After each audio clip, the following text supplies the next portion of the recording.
신자에게는 두 개의 생명이 있다고 말씀드렸습니다.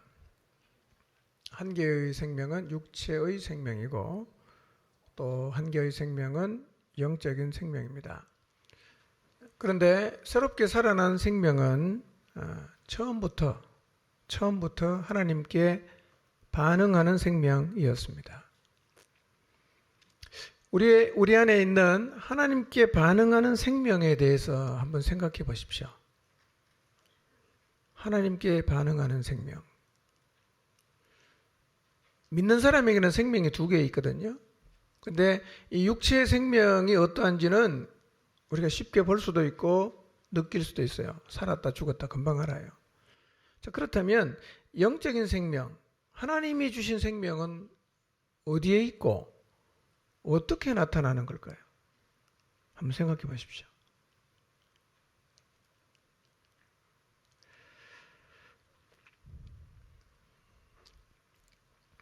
예수님을 믿는 사람이 가지고 있는 이 하나님에게 반응하는 생명은요, 처음부터 하나님에게 반응하는 생명이었어요. 지금도 반응하지만 원래부터 하나님에게 반응하는 생명이었어요. 내 안에 있는 이 새 생명이 하나님에게 반응한다는 의미가 뭘까? 내 안에 있는 이 새 생명이 하나님에게 반응한다면 어떻게 반응하는 걸까요? 자, 여러분, 예수님 믿고 침례 받은 분들은 다 생명이 두 개 있는데 육체 생명은 날마다 눈만 뜨면 이렇게 그 생명의 힘으로 움직이고 또 그 힘으로 예배드리러 오셨잖아요. 자, 그럼 우리 안에 또 하나의 생명이 있는데 이 생명은 하나님을 향해서 어떻게 반응할까요? 그러니까 이 새 생명이 하나님에게 반응하며 사는 것을 생명력이 나타난다 이렇게 말하는 거예요. 예. 그러면 생명력이 발휘되는 삶이 도대체 어떤 것인가? 이건 제가 다음 주에 이제 결론적으로 말씀을 드릴 텐데요. 자, 그러면 여러분, 그게 뭔지는 설명하기 쉽지 않겠지만 지난 한 주 동안 여러분은 이 하나님이 주신 새로운 생명을 가지고 하나님에게 반응하며 사셨나요? 아니면 이 새 생명이 하나님에게 반응은 전혀 못하고 육체 생명의 힘의 영향만 받으면서 살아오셨나요?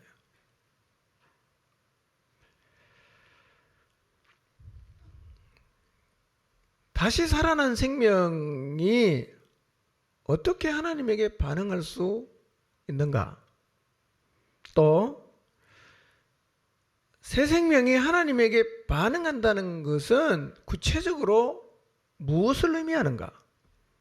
뭘 보면 하나님에게 반응한다고 말할 수 있는가? 그리고 교회와 신자가 이 생명력을 잃어버릴 때 어떤 현상이 나타나는가? 이 세 가지의 질문에 답을 찾는 것으로 생명력에 대한 말씀을 마치려고 합니다. 다음 주까지 하면 다 마칠 수 있을 것 같아요. 오늘은 먼저 살아난 생명이 어떻게 하나님에게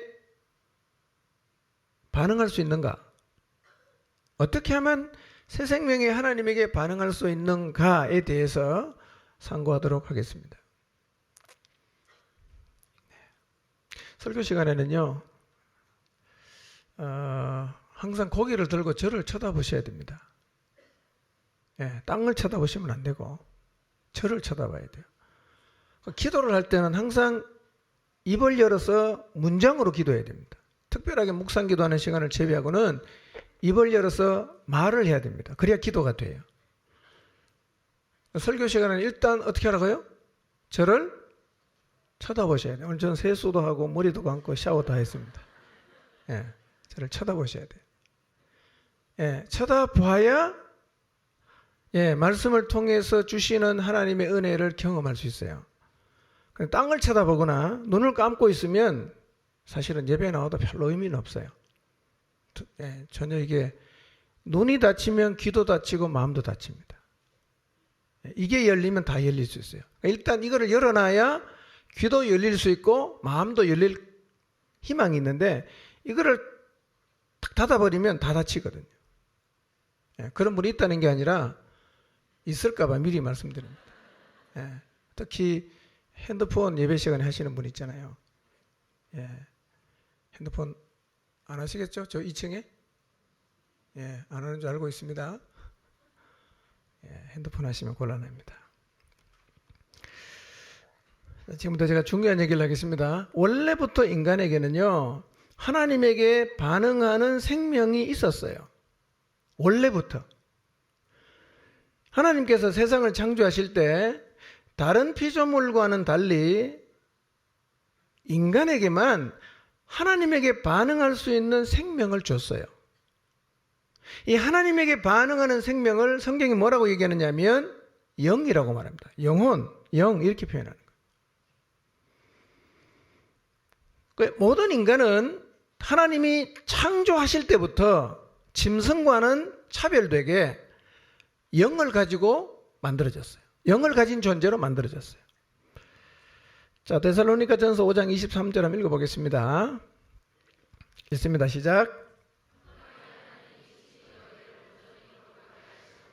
너희의 온 영과 혼과 몸이 우리 주 예수 그리스도께서 강림하실 때에 흠 없게 보존되기를 원하노라 그랬어요. 인간에게는 뭐가 있어요? 영, 혼, 몸이 있어요. 꼭 이것이 영과 혼과 몸 3분서를 지지한다는 의미는 아니지만 하여튼 인간에게는 영이 있고 혼이 있고 몸이 있단 말이에요. 인간에게 영이 있다는 것은 짐승과 인간의 가장 큰 차이라고 할 수 있습니다. 이 차이 때문에 인간과 짐승의 두드러진 차이가 뭐냐면 인간은 급하면 기도를 하지만 짐승은 아무리 급해도 기도를 안 합니다. 여러분, 하나님을 믿지 않는 사람도 너무 삶이 급박해지고 위험한 순간에 다다르면 어떡합니까? 아이고 하나님 이러잖아요. 기도를 한단 말이에요. 왜 인간이 이렇게 기도를 하느냐 하면 인간은 창조될 때부터 하나님하고 교제할 수 있는 영을 하나님께서 부여를 하셨기 때문입니다. 그래서 인간은 처음부터 하나님에게 반응하는 존재였단 말이에요. 원래부터 그랬어요. 로마서 8장 5절 6절을 읽어보겠습니다. 시작. 육신을 따르는 자는 육신의 일을, 영을 따르는 자는 영의 일을 생각하나니 육신의 생각은 사망이요 영의 생각은 생명과 평안이니라. 여기서도 말씀합니다. 인간에게는 육신이 있지만 또 뭐가 있습니까? 영이 있어요. 육신이 원하는 대로 따라가면 어디에 이릅니까? 사망에 이릅니다. 그런데 하나님하고 소통하는 영을 따라 계속가면 어디에 도달합니까? 생명과 평안에 도달하게 되어 있어요. 그래서 육체를 갖고 살지만 인간은 뭘 따라가야 됩니까? 육신을 따라가야 됩니까? 영을 따라가야 됩니까? 영을 따라서 살아야 돼요. 영을 따라서 산다는 것을 다르게 표현하면 생명력을 드러내며 산다는 의미입니다. 여러분, 이렇게 인간은 처음부터 하나님에게 반응하는 생명을 가진 존재입니다. 그래서 인간은 누구에게 반응해야 되느냐면 하나님에게 반응하며 살아야 합니다. 이것이 가장 인간다운 삶이에요. 가장 인간다운 삶은 하나님에게 반응하면서 사는 것입니다. 그런데 이렇게 특별한 존재로 지음을 받은 인간이 하나님을 반역하고 떠나간 사탄을 따라가면서 하나님에게 반응하는 생명인 이 영혼이 어떻게 됐어요? 죽어버렸습니다. 죽었어요. 성경은 이렇게 말해요. 에베소서 2장 1절을 보겠습니다. 읽어볼까요? 여러분도 전에는 허물과 죄로 죽었던 사람입니다. 성경이 이렇게 말하거든요. 성경 말씀 그대로 우리가 이전에는 허물과 죄로 인해서 죽었던 사람인데 여기에서 허물과 죄로 인해 죽은 것은 육체의 생명이 아니에요. 왜냐하면 허물과 죄로 죽었다고 말하는 사람이 죽은 사람을 가리키는 게 아니라 살아있는 사람을 가리키는 거예요.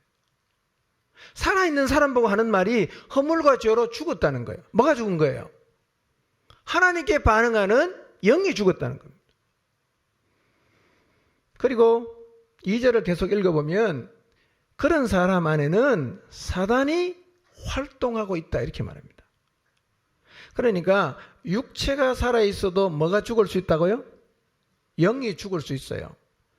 영이 죽어버리면 뭐가 안 됩니까? 하나님하고 교제가 안 되는 거예요. 하나님께 반응할 수가 없단 말이에요. 그래서 1절에서 여러분도 전에는 허물과 죄로 죽었던 사람들입니다 라고 말했을 때 죽은 생명은 육체의 생명이 아니라 무슨 생명입니까? 하나님에게 반응하는 생명이 죽었다는 거예요. 자, 그러면 우리의 영을 죽게 한 허물이 무엇일까요? 우리의 영혼을 죽게 한 죄는 무엇일까요? 인류 최초로 죄를 지은 사람이 누구입니까? 인간을 창조하고 수천 년이 내려간 다음에 어떤 이상한 인간이 나타나더니만 하나님을 떠나간 게 아니라 안타깝게도 인류 최초의 사람이 죄를 짓고 하나님을 떠나갔어요. 죄가 뭐냐? 하나님을 부정한 것입니다. 죄가 무엇인가? 하나님을 불신한 것입니다. 죄가 무엇인가? 하나님을 떠나간 거예요. 이게 죄입니다. 이게 허물이에요.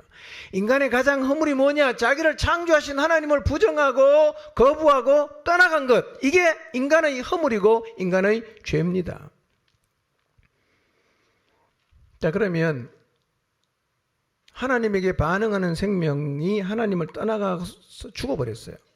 그럼 이제 인간에게는 뭐만 남았어요? 육체만 남았죠. 육체의 생명만 가지고 사는 인간이 이 세상에 어떤 모습으로 사느냐? 성경이 이렇게 말해요. 2절을 봅니다. 시작. 그때 너희가 이 세상의 풍조를 따라 죄 가운데 행하고 공중의 권세 잡은 자를 따라 행하였으니 그는 곧 지금 불순종의 아들들 가운데서 활동하는 영이다 그랬어요. 자, 영이 죽어버린 사람은 이제 뭘 따라 삽니까? 세상의 풍속을 따라 살아요. 성경이 그렇게 말하죠. 세상의 풍속을 따라 죄 가운데서 행합니다. 그리고 누구를 따라갑니까? 공중의 권세 잡은 자 누굽니까? 사단을 따라서 산다는 거예요. 그러니까 하나님에게 반응하는 생명이 죽어버린 모든 사람은 다 누구를 따라가느냐 하면 사단의 졸개가 되어서 사단을 따라가는 거예요. 그래서 하나님이 없는 우리 시대 사람들이 하는 걸 보세요. 얼마나 하나님을 대적합니까? 여러분, 성경에는 분명히 하나님은 사람을 만들 때 남자와 여자만 만들었어요. 근데 이 세상의 분위기는 이제는 제3의 성을 받아들이는 분위기입니다. 여러분, 성경에는 제3의 성이 없습니다. 남자와 여자밖에 없어요. 왜 제3의 성이 생겼냐? 병입니다. 요즘에는요, 성을 바꾸는 인간도 억수로 많아요. 지 마음대로 바꿔요. 남자인데 여자 만들고, 여자인데 남자 되고. 누구 따라가는 겁니까? 사단을 따라가는 거예요. 그게 잘못된 줄도 몰라요. 타락한 인간, 하나님을 떠나가서 영이 죽어버린 인간이 그렇게 사는데 3절 말씀은 좀 더 구체적으로 말을 해요. 읽어볼까요? 3절 읽습니다. 시작. 전에는 그들 가운데서 육신의 정욕대로 살고 육신과 마음이 원하는 대로 행했으며 나머지 사람들과 마찬가지로 진노의 자식이었습니다 그랬어요. 자, 3절에서는 하나님을 떠나 세상의 풍조를 따르고 죄를 짓고 사단을 따라가는 사람의 구체적인 모습을 기록하고 있습니다. 어떻게 산다고 말합니까? 육신의 정욕대로 살아요. 어떻게 삽니까? 육신과 마음이 원하는 대로 하는 거예요. 하나님이 안중이 없으니까 자기 육체가 원하는 소욕을 따라 그냥 사는 거예요. 그러니까 오직 육체의 욕망을 따라 보이는 것만을 추구하며 사는데 이것이 바로 하나님을 떠나가서 영이 죽어버린 사람들의 살아가는 모습이에요. 그래서 에베소서 4장 18절은 영이 죽은 상태를 이렇게 표현합니다. 읽어보겠습니다. 시작. 그들의 총명이 어두워지고 그들 가운데 있는 무지함과 그들의 마음이 굳어짐으로 말미암아 하나님의 생명에서 떠나 있도다 그랬어요. 무지와 마음의 완고함 때문에 지각이 어두워졌습니다. 그래서 결국 성경은 이렇게 말합니다. 하나님의 생명에서 떠나갔다는 거예요. 영이 죽었다는 것을 다르게 표현하면 하나님의 생명에서 떠나간 상태를 성경은 죽었다 이렇게 표현하는 거예요. 하나님에게서 떠나간 거예요. 자, 이렇게 하나님이 인간에게 주신 하나님에게 반응할 수 있는 생명이 허물과 죄 때문에 어떻게 됐어요? 죽어버렸습니다. 자, 그럼 어떻게 됩니까? 이제 하나님하고 교제가 돼야 안 돼요? 안 되지요. 하나님에게 반응할 수 있나요? 없나요? 없는 거예요. 그게 허물과 죄로 영이 죽어버린 사람들의 상태예요. 자, 그러면 이제 인간이 하나님에게 다시 반응하는 자리에 서려고 하면 어떤 일이 일어나야 됩니까? 이 죽어버린 영이 살아나야 되는 거예요. 하나님하고 소통하는, 하나님을 떠남으로 죽어버린 영혼이 살아나야 하나님하고 다시 소통할 수 있어요. 어떻게 이 죽어버린 영을 살릴 수 있어요? 4절, 5절, 6절 한번 읽어보겠습니다. 시작. 그러나 하나님은 자비가 넘치는 분이셔서 우리를 사랑하신 그 크신 사랑으로 말미암아 범죄로 죽은 우리를 그리스도와 함께 살려주셨습니다. 여러분은 은혜로 구원을 얻었습니다. 하나님께서 그리스도 예수 안에서 우리를 그분과 함께 살리시고 하늘에 함께 앉게 하셨습니다. 그랬어요.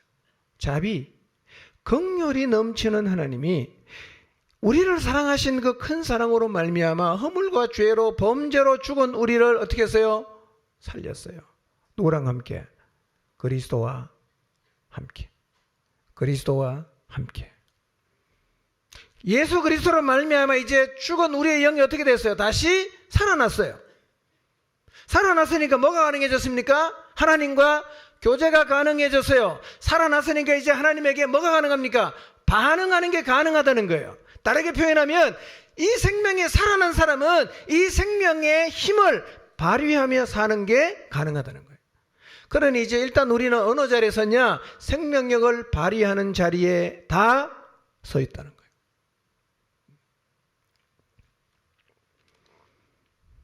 하나님의 은혜로 우리는 예수 그리스도와 함께 살아났어요. 자, 하나님은요, 영이 죽어버려서 완전히 하나님과 단절되어 살아가는 우리를 살리기 위해서 우리의 육체의 눈, 육을 가진 우리가 볼 수 있고 느낄 수 있도록 구원자를 보내주셨어요. 그리고 우리가 하나님이 보내주신 구원자 앞에 반응을 해서 예수님을 받아들일 수 있게 하셨어요. 이제 누구라도 크신 사랑으로 죽은 우리를 다시 살려내기 위해서 하나님이 보내주신 구원자인 예수님을 받아들이면 살아나는 거예요. 뭐가 살아납니까? 육체가 살아나는 게 아니라 죽은 영이 살아나는 거예요. 그래서 예수님을 믿는 사람은 이제 하나님에게 반응할 수 있는 생명을 가지게 되는 것입니다.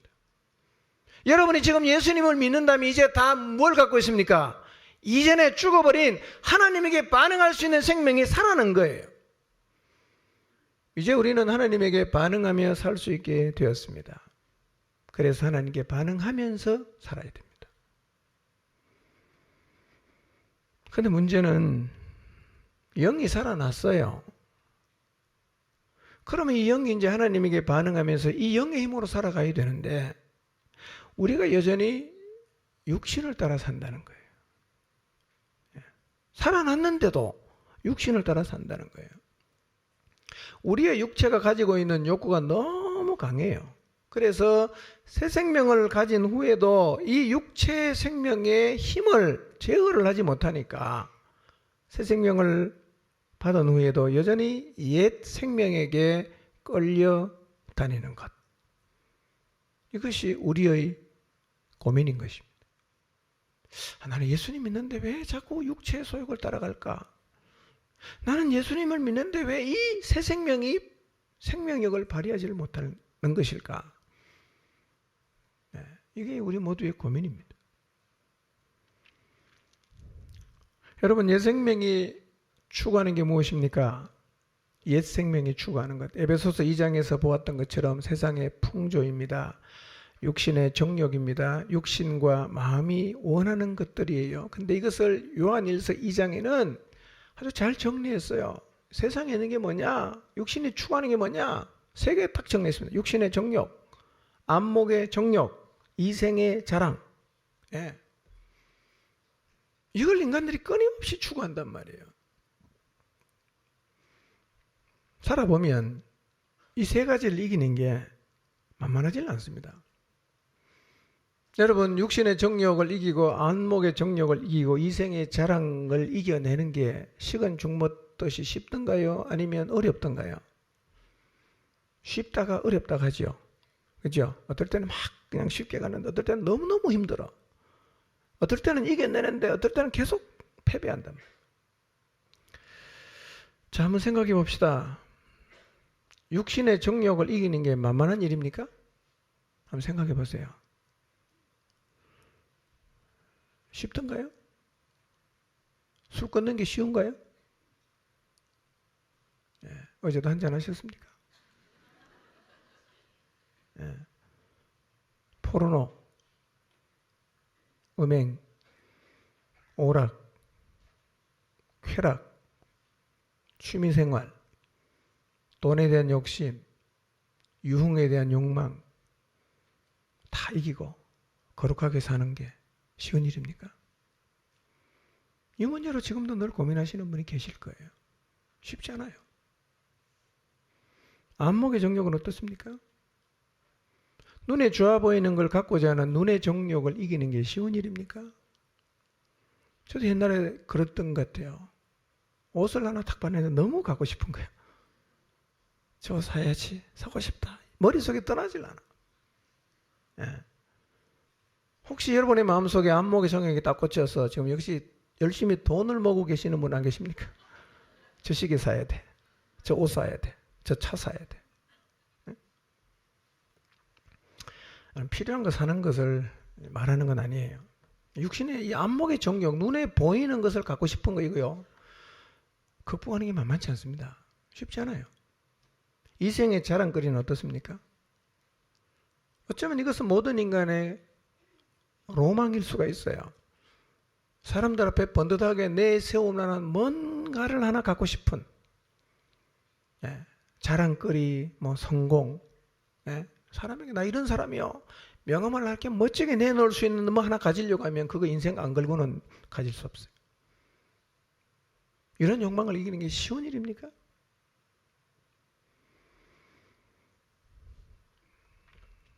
이 육체의 생명은요, 언제나 이 욕망에 노출이 되어 있단 말이에요. 그리고 이 육체의 욕망에 우리가 자주 패배하다 보니까 우리가 어쩌면 패배의식에 젖어서 육체의 욕망은 이길 수 없는 거야 라고 생각하고 있을 수가 있어요. 이거는 도저히 이길 수가 없어. 여러분 혹시 이 육체의 욕망을 이길 수 없다는 패배의식을 갖고 있지 않습니까 지금? 이거는 절대로 못 이길 것 같아요. 술 나 못 이길 것 같아요. 어때 중독된 거나 이게 못 이길 것 같아요. 정말 못 이기는 걸까요? 세상을 향한 욕망을 이기는 것은요, 사실이 그래요. 오늘 이겼다고 내일도 반드시 이긴다는 보장이 없어요. 한 달을 잘 이기면 나갔다고 평생을 이긴다는 보장을 할 수가 없어요. 이것은 매일 싸워야 하는 전쟁입니다. 이 전쟁에서 못 이기면 우리가 하나님에게 반응할 수 있는 생명을 갖고 있어도 이 생명의 힘을 털어낼 수가 없습니다. 그렇다고 해도 여러분 절대로 이길 수 없다는 패배의식은 갖지 마시기를 바랍니다. 우리가 지나온 시간 속에서 돌아보니까 내가 육체의 욕망을 따라 싸워서 이긴 것보다 질 때가 훨씬 더 많았다라고 해도 패배의식을 갖지 마시기를 바랍니다. 우리는 이길 수 있는 자리에 이미 서 있어요. 언제라도 결단하고 나가면 이겨낼 수가 있습니다. 그러니까 뭘 버려야 되느냐? 싸워도 못 이긴다는 패배의식을 버려야 합니다. 이길 수 있어요. 어떻게 하면 이 정욕, 욕망의 문제를 해결하고 우리의 삶을 통해서 하나님이 주신 하나님에게 반응하는 이 생명력을 발휘하며 살아갈 수가 있을까? 무엇보다도 우리의 정욕과 욕망과 함께 우리의 육체를 십자가에 못 박아야 됩니다. 갈라디아서 5장 24절입니다. 읽습니다. 시작. 그리스도 예수께 속한 사람은 정욕과 욕망과 함께 자기의 육체를 십자가에 못 박았습니다. 자, 성경은 이렇게 말하잖아요. 그리스도 예수께 속한 사람은, 잘 보세요. 성경을 보세요. 저 화면에. 그리스도 예수께 속한 사람은 정욕과, 그렇게 이기 힘든 정욕과 욕망을 자기 육체와 함께 어떻게 했다고요? 십자가에 못 박았다고 말하잖아. 예. 신자는 자기 육체를, 욕망을 십자가에 못 박은 사람이에요. 근데 이제 우리의 고민이 뭐냐? 성경에는 그렇게 적혀 있는데 살아보니까 안 된다는 거잖아. 예? 성경에는 적혀 있는데 안 되는 거. 왜 안 될까? 그러면 십자가에 못 박았다는 게 도대체 무슨 의미인가? 자, 로마서 6장 6절을 다시 봅니다. 읽습니다. 시작.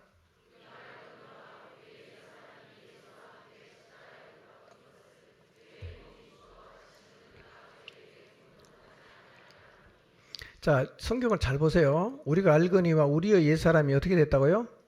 예수와 함께 십자가에 못 박혔다. 이렇게 말합니다. 왜 십자가에 못 박혔죠? 이유를 설명하고 있잖아. 죄의 몸이 죽어 우리가 죄에게 종노릇하지 않으려고, 않게 하려고 십자가에 못 박혔다. 이렇게 말하는 겁니다. 자, 이 말씀은 제가 수련회 때 언뜻 말씀드렸는데요. 중요한 말씀이기 때문에 오늘 좀 더 깊이 묵상하겠습니다. 자, 우리의 옛사람이 십자가에서 죽었음에도 불구하고 자꾸만 살아나서 세상을 추구하게 되는 이유가 있어요. 자, 로마서 6장 6절에서는 바울이 이렇게 말합니다. 우리가 십자가에 못 박혔다. 이렇게 말해요. 그죠?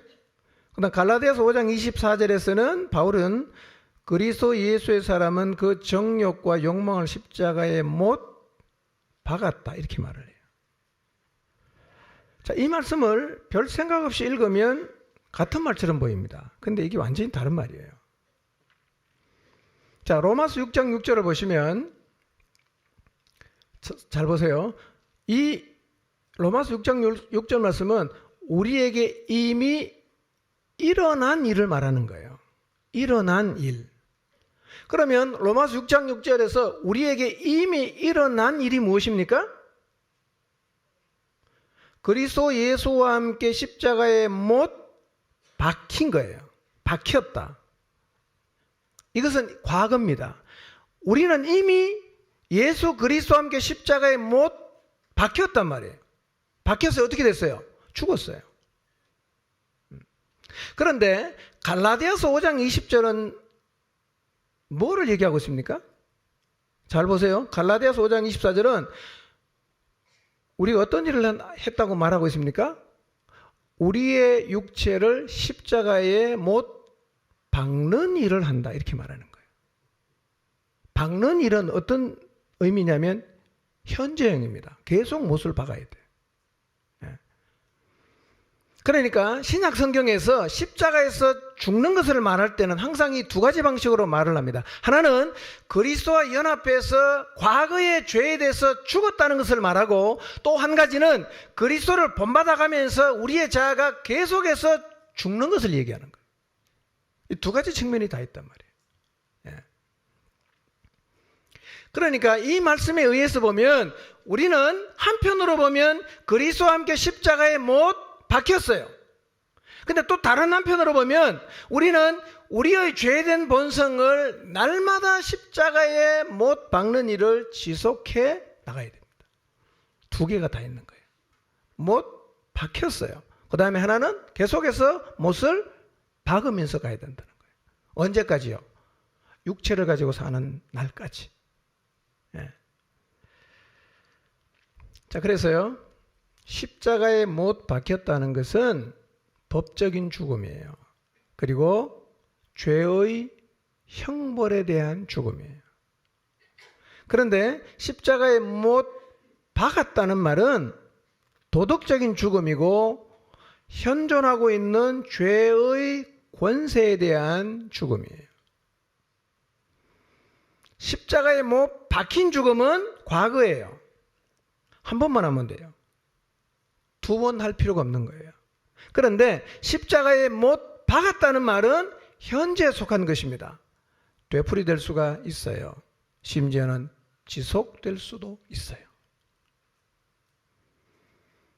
그래서 이렇게 표현할 수 있어요. 나는 그리스도 안에서 한 번 죄에 대하여 죽었다. 그러나 나는 그리스도처럼 날마다 자아에 대해서 죽는다. 그렇게 말할 수 있어요. 그러니까 지금 우리에게 필요한 죽음이 뭐겠어요? 우리에게 필요한 죽음. 우리의 자아를 십자가에 날마다 못 박는 거예요. 네. 자, 고린도전서 15장 31절을 봅니다. 읽습니다. 시작.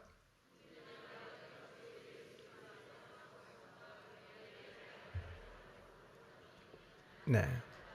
날마다 죽는다. 누가 한 말이죠? 사도 바울. 모든 그리스도인이 사도 바울의 삶을 보면 야, 어떻게 사람이 저렇게 살 수 있을까? 경기를 표하는 이 사도 바울의 얘기입니다. 내가 그리스도 예수 우리 주 안에 있는 너희에 대한 나의 자랑을 두고 단언하는데 나는 날마다 죽는다.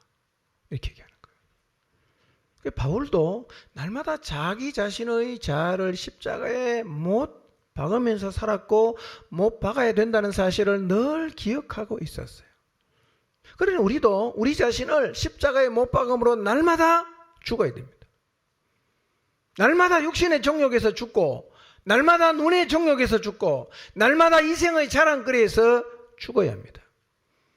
만약에 우리의 옛사람이 날마다 죽으면 날마다 새 생명이 우리 안에서 역사를 합니다. 그러나 우리의 옛사람이 죽지 않으면 계속해서 옛 생명이 우리의 삶에서 역사를 할 것입니다. 자, 그러면 날마다 죽기 위해서는요, 우리의 기본적인 인식을 바꿔야 돼요. 뭘 바꿔야 되냐? 여러분, 위에서 제가 언급했던 것처럼 자아가 죽지 않아서 죄와의 싸움에서 자주 패하다 보면 우리가 죄와 싸워서 이길 수 없다는 패배의식을 가질 수가 있단 말이에요. 이 패배의식을 가지면 안 돼요.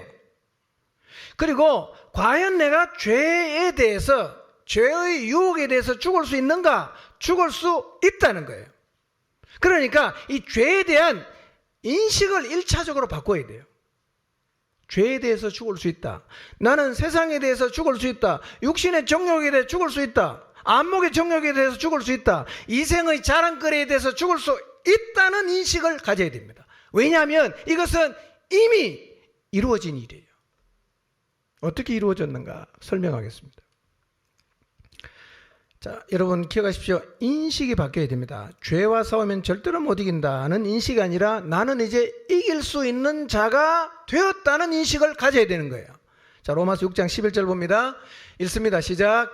이와 같이 너희도 너희 자신을 죄에 대하여는 죽은 자요 그리스도 예수 안에서 하나님께 대하여는 살아있는 자로 여길지어다. 성경의 도전이 이것입니다.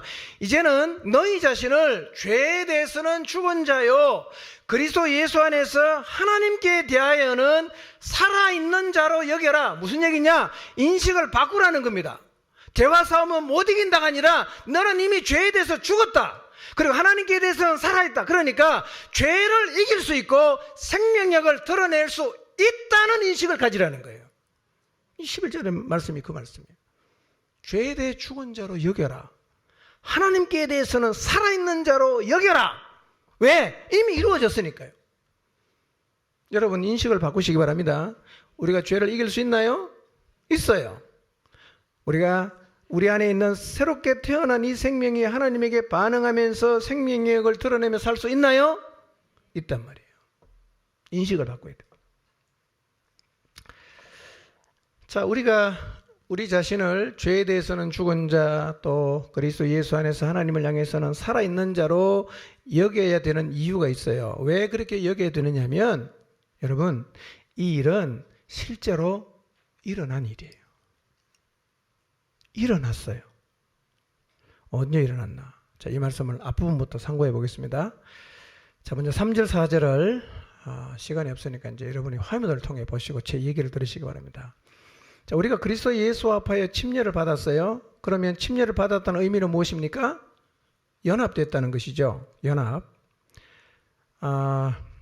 예수님께서 나의 죄를 대속하시기 위해서 십자가에서 죽으신 것, 그 다음에 3일 만에 부활하신 것을 분명히 믿고 침례를 받은 사람은 예수 그리스도에게 연합이 된 거예요.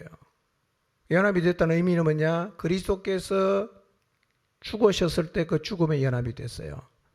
예수 그리스도께서 부활하셨을 때 그 부활에 연합이 됐어요. 이것은 하나님께서 우리의 죄를 사하시고 우리를 구원하기 위해서 실제로 하신 일이에요. 그래서 이 사실을 믿음으로 받아들이고 침례를 받으면 어떤 일이 벌어졌냐? 예수 그리스도와 연합이 되는 거예요. 무엇에 연합됩니까? 죽으심에 연합이 되는 거예요. 무엇에 연합됩니까? 살아나심에 연합이 되는 거예요. 여러분, 우리가 침례를 받음으로 그의 죽으심에 연합해서 그와 함께 장사가 된 이유가 뭐냐? 그리고 그리스도의 부활에 연합해서 다시 살리신 이유가 뭐냐? 성경은 이렇게 말해요. 자, 4절을 보여주세요. 4절 보세요. 우리가 그의 죽으심과 아파의 침례를 받음으로 그와 함께 장사되었어요. 이런 아버지의 영광으로 말미암아 그리스도를 죽은 자 가운데서 살리심과 같이 왜 연합했습니까? 그 다음에 새 생명 가운데서 행하게 하려고. 왜 우리가 그리스도에 연합해서 죽고 살아납니까? 이제 그리스도를 믿고 그리스도에게 연합한 사람은 뭘로 살아라? 새 생명 가지고 살라고. 새 생명 가지고 살라고. 이게 뭐예요? 이게 생명을 드러낸다는 말이에요. 왜 우리가 그리스도의 죽음에 연합하고 부활에 연합했는가? 이제는 우리가 살아나서 새 생명 가운데 살아가도록 하기 위해서 주님이 그렇게 하셨다는 거예요. 이게 언제 일어났습니까? 신앙 고백을 하고 침례를 받았을 때 이 일은 이미 우리에게서 일어난 일입니다. 아멘입니까? 추상적인 얘기가 아니라 이미 이 일이 우리 안에 일어났단 말이에요. 그래서 그리스도의 죽으심에 연합하고 부활에 연합한 사람은 이제 어디에 살 수 있어요? 새 생명 가운데서 살아갈 수가 있어요. 왜냐? 이게 실제로 일어난 사실이란 말이에요. 5절을 봅니다. 만일 우리가 그의 죽으심과 같은 모양으로 연합한 자가 되면 어디에도 연합됩니까? 부활에도 연합이 되죠. 그러니까 죽음에 연합이 되면 어디에 연합됩니까? 부활에 연합된단 말이에요. 그러니까 우리가 그리스도와 함께 죽으면 어떻게 돼요? 반드시 살아나요. 뭘로 삽니까? 육체가 죽으면 그 다음에는 새 생명이 살아나는 거예요. 죽으면 살아나요. 그런데 이미 우리가 죽었고 살아났어요.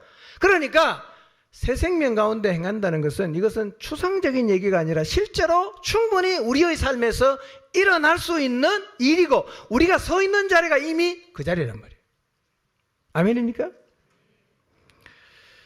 자, 침례의 의미가 무엇이냐면 첫 번째 침례의 의미는 장사예요. 장사.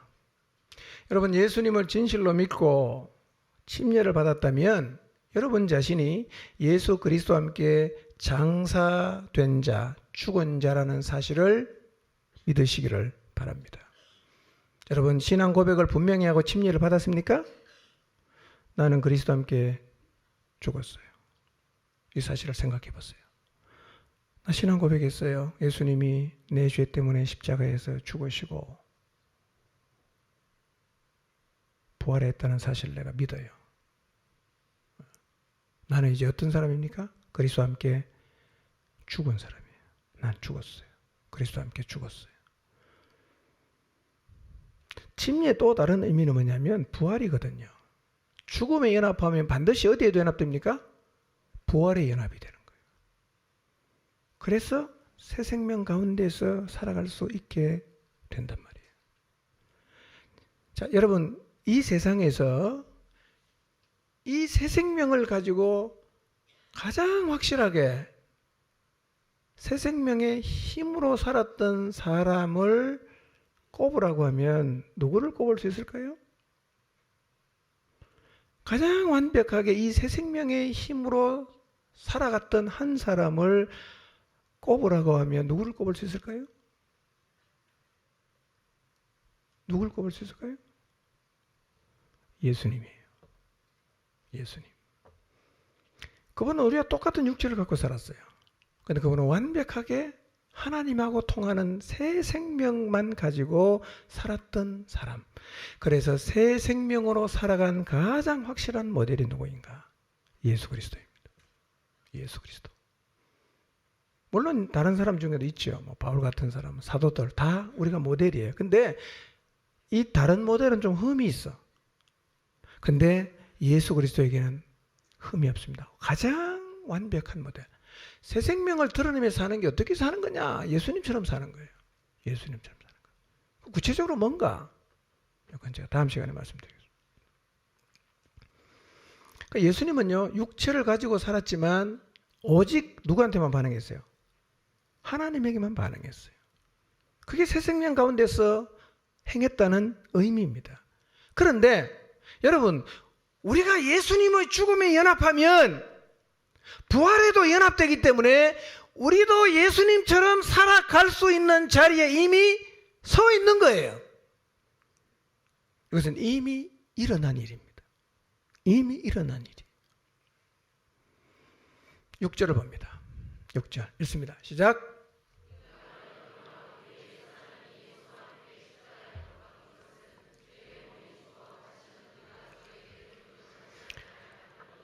자, 우리의 옛사람이 십자가에 못 박힌 이유가 뭡니까? 죄에게 종노릇하지 않는 거예요. 그럼 죄에게 종노릇하지 않으려고 하면 어떻게 된다고 말합니까? 죄의 몸이 죽어야 된다고 말합니다. 우리가 왜 예수님과 함께 십자가에 못 박히는 죽음에 연합했냐? 이유는 그 죽음에 연합함으로 우리의 죄의 몸이 죽어버려갖고 다시는 죄에게 종노릇하며 살지 않게 하기 위함이라고 말하는 거예요. 그러니까 이 말은 이런 뜻입니다. 인간이 안고 있는 가장 큰 문제가 뭡니까? 죄에게 종노릇하며 살아가고 있는 거란 얘기입니다. 다 우리의 삶의 가장 심각한 문제가 무엇인가? 죄에게 종노릇하며 사는 거예요. 세상을 사랑하며 사는 거예요. 육신의 정욕을 따라 살고 안목의 정욕을 따라 살아가는 것이 인간들이 안고 있는 가장 큰 문제입니다. 이게 왜 큰 문제인가? 그렇게 계속 살다가 죽으면 지옥 가는데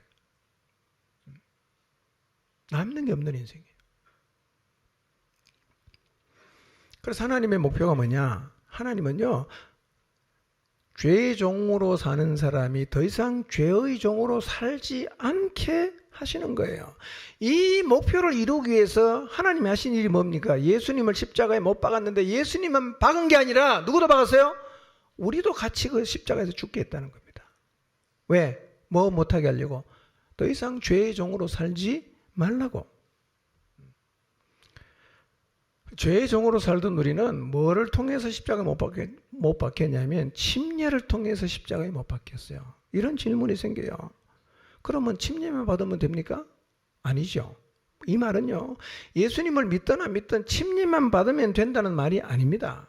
분명한 신앙 고백이 있는 사람이 주님이 받으라고 하신 이 침례를 통해서 하나님이 하신 일을 받아들이면 이 자리에 서게 되는 거예요. 예, 서게 되는 거예요. 연합이 되는 것입니다. 7절을 봅니다. 읽습니다. 시작. 자, 6절에 하나님의 소망은 죄의 몸이 죽어서 죄에게 종노릇하지 않는 거였죠. 그렇죠? 근데 실제로 죄에게서 종노릇하지 않을 수 있는 일이 일어났는데 어떻게 일어났습니까? 죽었을 때. 죽으니까 죄에서 벗어났어요. 죽으니까 뭐 어떻게 됐습니까? 의롭게 됐어요. 여러분, 죄를 지은 사람이 죄에서 벗어나서 의롭게 되는 유일한 길이 뭐냐면 죄의 값을 지불하는 거예요. 값을 지불해야 돼. 그러니까 죄의 값을 지불하는 것 외에는 죄에서 벗어날 길이 없어요. 우리는 죄 때문에 죽어 마땅한 자들이에요. 그런데 우리의 죄를 위해서 하나님이 보내신 대속자인 예수님께서 우리를 대신해서 죽었어요. 그런데 예수님이 죽었을 때 우리도 그 죽음에 연합을 했다는 거예요. 그래서 우리의 죄값, 형벌의 문제가 해결이 되었어요. 형벌의 문제가 해결이 되니까 이제 어떻게 됐어요? 의롭게 된 거예요.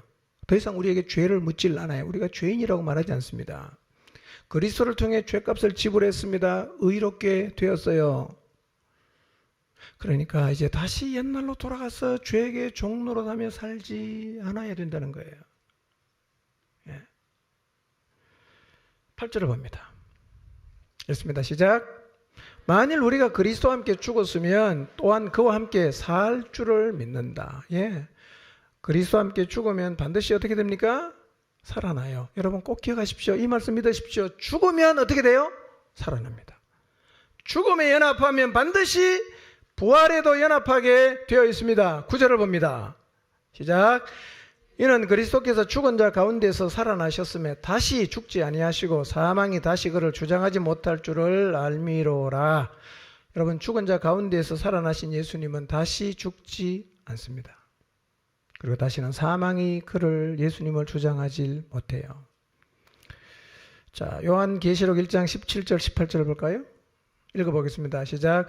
내가 볼 때 그의 발 앞에 엎드러져 죽은 자 같이 되매 그가 오른손을 내게 얹고 이르시되 두려워하지 말라. 나는 처음이요 마지막이니 곧 살아있는 자라. 내가 전에 죽었었노라. 볼지어다 이제 세세토록 살아있어 사망과 음부의 열쇠를 가졌노니. 그랬어요. 밤모섬에서 요한이 환상 가운데 예수님을 봤어요. 주님을 보니까 너무 두려웠어요. 죽은 자 같이 되었어요. 그때 인자이신 예수님이 오셔서 요한에게 오른손을 얹고 말씀하시기를 나는 처음이요 마지막이며 곧 살아있는 자다.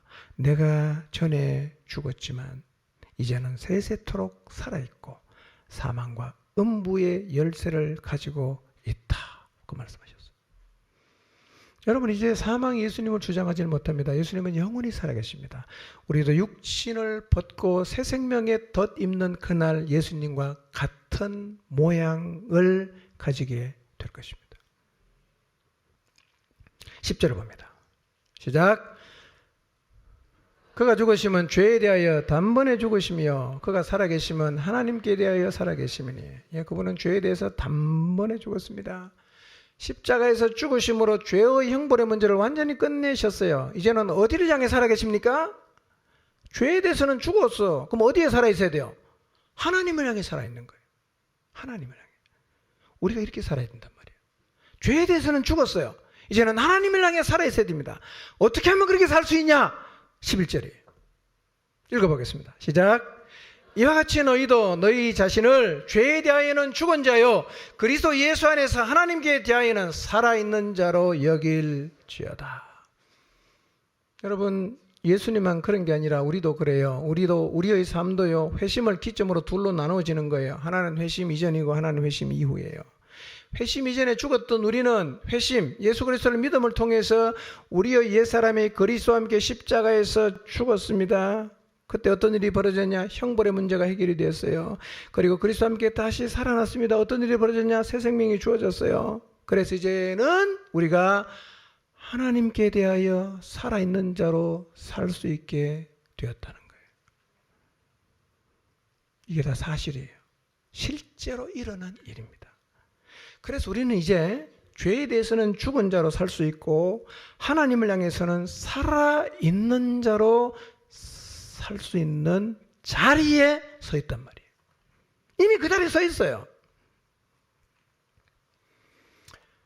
그러니까 11절 말씀에 너희도 너희 자신을 죄에 대하여는 죽은 자요 하나님께 대하여는 살아있는 자로 여기라고 하는 이 말씀은 이 말이 이것이 실체적인 진실이니까 이 사실을 인식을 하라는 거예요. 너라는 존재가 죄에서는 죽었고 하나님을 향해서는 살아있는 존재라는 사실을 인식하면서 살라는 거예요.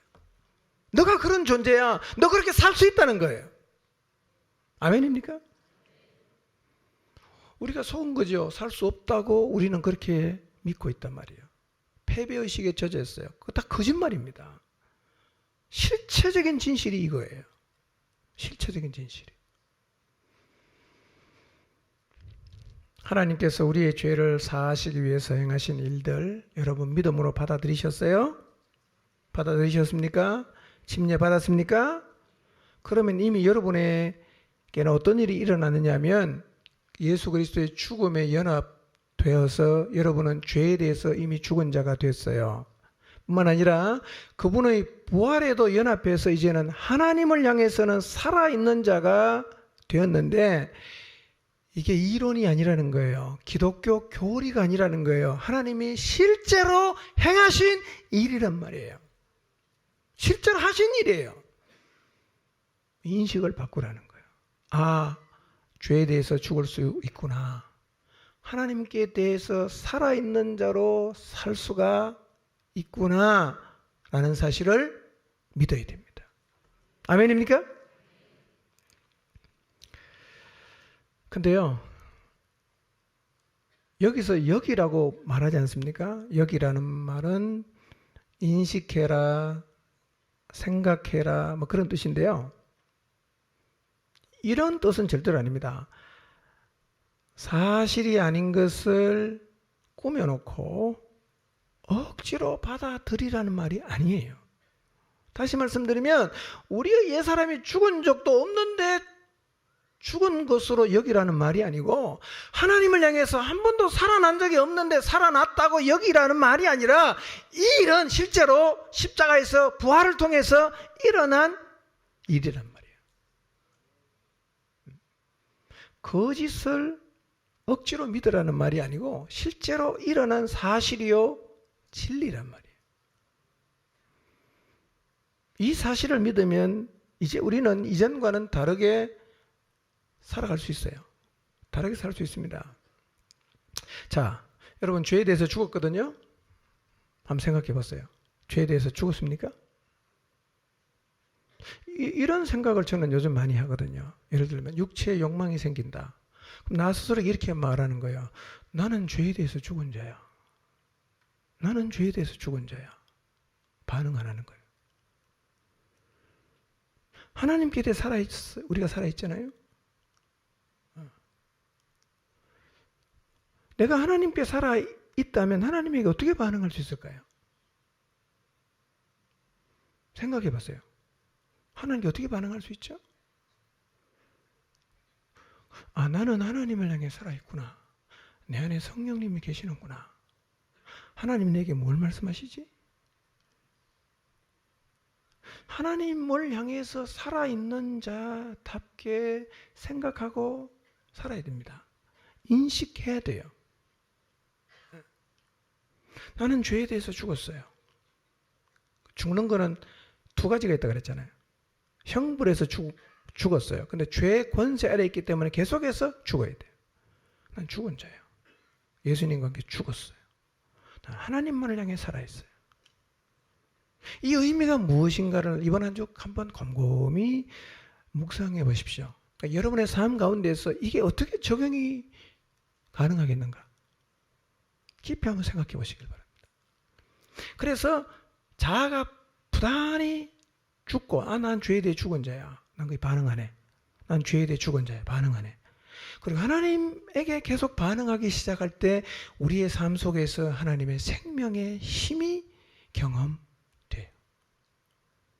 주님은 우리가 이렇게 살기를 원한단 말이에요. 이렇게 살라는 거예요.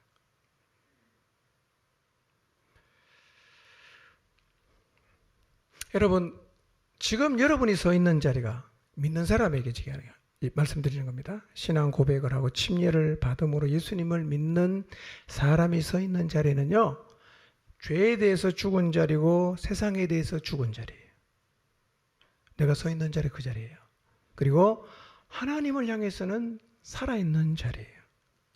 여러분 기억하십시오. 설령 지금 내가 죄에 대해서 죽지 못하고 있다고 해도 내가 서 있는 자리는 죄에 대해서 죽은 자리입니다. 설령 내가 지금 하나님을 향해서 살아있는 모습을 보이지 못하고 있어도 내가 서 있는 자리는 하나님을 향해 살아있는 자리예요. 내가 죄에 대해서 죽지 못하고 하나님을 향해 살아있는 자로 살지 못한다고 해도 이 사실은 바뀌지 않는 거예요. 이 사실은 바뀌지 않아요. 그러니까 내가 지금 서 있는 자리가 어딘가를 분명하게 인식을 하셔야 됩니다. 죄에 대해서 죽었어요. 하나님을 향해서 살아있어요. 이 자리가 내가 서 있는 자리라는 인식을 하고 살아야 됩니다. 그러니까 인식을 바꿔야 돼요. 나는 죄를 못 이겨. 절대로 못 이길 거야? 아니에요. 오늘 이길 수 있는 존재예요. 이미 한번 죽었어요.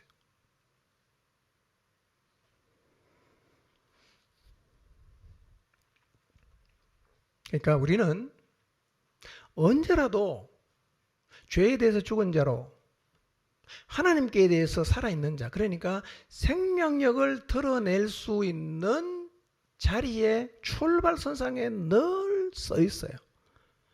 패배의식을 버리시길 바랍니다. 할 수 없다는 패배의식 버리시고 기본적 인식을 바꾸십시오. 그러면 여러분의 삶을 통해서 이 하나님의 생명력을 드러낼 수 있게 될 것입니다. 어떻게 하는지는 다음 주에 제가 꼭 상세하게 말씀드리겠습니다. 이제부터는 언제라도 어느 상황, 어느 순간, 어느 자리에 있더라도 여러분 자신을 죄에 대해서는 죽은 자로 여기고 하나님을 향해서는 산 자로 여기시고 하나님에게 반응함으로 가장 최고의 모델 되시는 예수님처럼 하나님이 주신 생명력을 드러내는 새 생명 가운데서 행하는 삶을 살아가게 되시기를 주님의 이름으로 축원합니다. 기도하겠습니다.